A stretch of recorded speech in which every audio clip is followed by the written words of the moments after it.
Thank you for joining us this week for our Messiah Minutes. A few announcements before we get started here. Tonight we have the men's Bible study at 6. We have the women's Bible study at 6. We have Life Recovery here at 6:30. And tonight we also have the food pantry from 4 to 5:30. Tomorrow night we have youth that starts at 6 o'clock. Please continue to sign up for meals. You can sign up online or just let me know and I can get you on there. We also have our adult midweek service at 6:30. And we're going to remain in the season of peace tomorrow night during that service. Let's see. This Sunday morning is the third Sunday of Advent, where we're going to celebrate joy. Please come join us for a message from Pastor Claude. It's also our Ugly Christmas Sweater Sunday. So if you have an ugly Christmas sweater or just an ugly sweater, go ahead and wear it Sunday. We'd love to see it. The Stockings of Love sponsored donations are due back this Sunday, the 14th. Please bring the gifts and the cards back to the table by the narthex. And let's see, the 21st is going to be our Christ birthday offering. It's going to be collected on the 21st.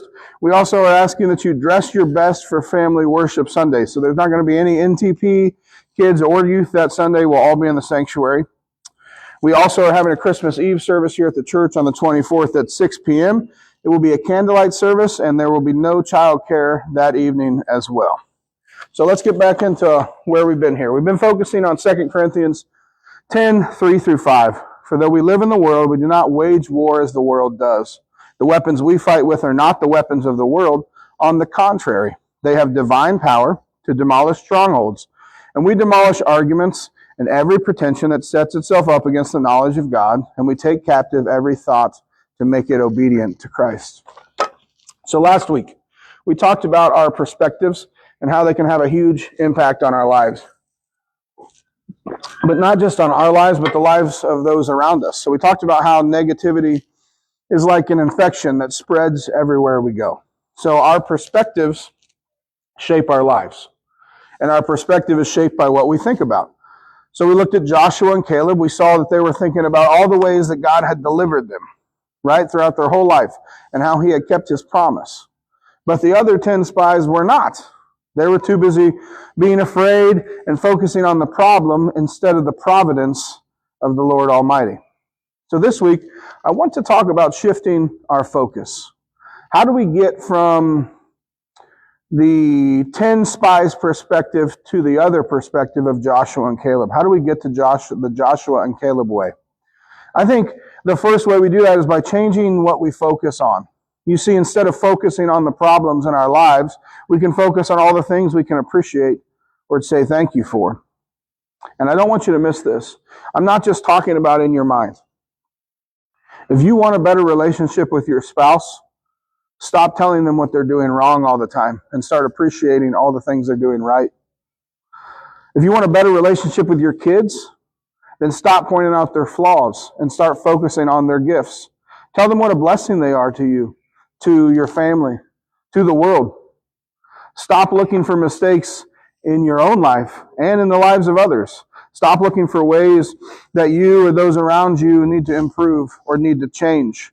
Stop assuming the worst about yourself and stop assuming the worst about others. Start choosing the best possible explanation for something instead of the worst. It's not usually what actually happens that determines your attitude about a certain situation. It's how you perceive what happens that affects your attitude. Your perception is controlled by what you're looking for and choosing to think about. But what should you be looking for and thinking about instead? What does the Word say? In Philippians 4:8, it's very clear. It says, finally, brothers and sisters, whatever is true, whatever is noble, whatever is right, whatever is pure, whatever is lovely, whatever is admirable, if anything is excellent or praiseworthy, think about such things. What it doesn't say is what you're not supposed to think about. It's pretty obvious. If you're supposed to think about those things, you're not supposed to think about the other things. You're supposed to be looking for those things in life. Paul is giving us a filter for our thoughts that will shape our perspective and determine our lives. Every thought. Is this thought true? Is this thought noble? Is it right? Is it pure? Is this thought lovely? Is this thought admirable? Is it excellent? Is it praiseworthy? Because we worship an amazing God, because He has done so much for us, we can live with a positive perspective that allows us to think about what is true, what is lovely, and what is praiseworthy. The question is, what are you looking for? Not what are you looking at, but what are you looking for? Because what you're looking for is what you're going to find. What were the 12 spies told to look for? You remember? They were told to go and look for fruit. Fruit in this story is the evidence that God can be trusted. So what are you looking for? I ask you, are you looking for fruit? Do you look for what's good? Or do you look for frustrations instead? Because you want to know a secret, whichever one you look for, you're going to find it. Do you look for opportunities or do you look for obstacles? Do you look for problems or do you look for possibilities? The 12 spies saw the same thing, but they saw it through different lenses. 10 through the lens of fear and problems, and 2 through the lens of faith and promise. The lens of faith is a big picture lens. It's a wide angle lens. The lens of fear is definitely a telescoping, narrow lens. One allows you to see what's right in front of you, while the other refuses to leave God out of it and keeps everything in the correct perspective. We get the choice of which lens we decide to use. We can choose the lens of faith if we choose intentionally to look for fruit. A great way to do this is to start each day with gratitude. Start your day by thanking God for what He's done. Find the fruit and thank Him for it. Write it down. If you're keeping the journal we've talked about, write it down. Start your day by thinking about what is excellent, what is praiseworthy. What you look for is what you will find. I know it sounds easier than it is, right? Sometimes bad things happen and it's not easy to just shift our perspective to something else or to a different lens of faith. But you know what helps? Looking at the big picture. It's difficult to be upset when someone cuts you off in traffic, or when your kid decides they don't feel like cleaning their room, so they shove everything under their bed and tell you it's clean. It's difficult to be upset when you have the big picture.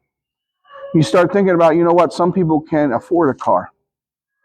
Some people can't have children. Think about the big picture.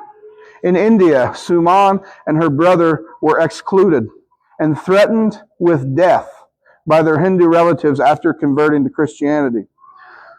Suman was locked in a shed without food or water by her family to test her faith, but she absolutely refused to deny the gospel. In Nigeria, Christian communities face relentless attacks from Islamic extremists and Fulani militant groups who destroy homes, churches, lives, livelihoods, and more than 16.2 million Christians have been driven from their homes due to conflict. There are more than 380 million Christians worldwide that suffer high levels of persecution and discrimination for their faith. This is what other people are living with. Change your perspective by looking at the big picture. Change what you are looking for so your perspective can be changed. This, as we walk closer to Christmas, I want you to try to develop this attitude of gratitude so you can start to look at everything the Lord has done in your life and be grateful for the life that you have. So I challenge you this week, as we come to a close, what are you looking for? Are you looking for fruit? Or are you looking for fear? Remember to focus on what is good, what is admirable, what is pure. I love you. I thank you. We'll catch you all next week. Hope to see you.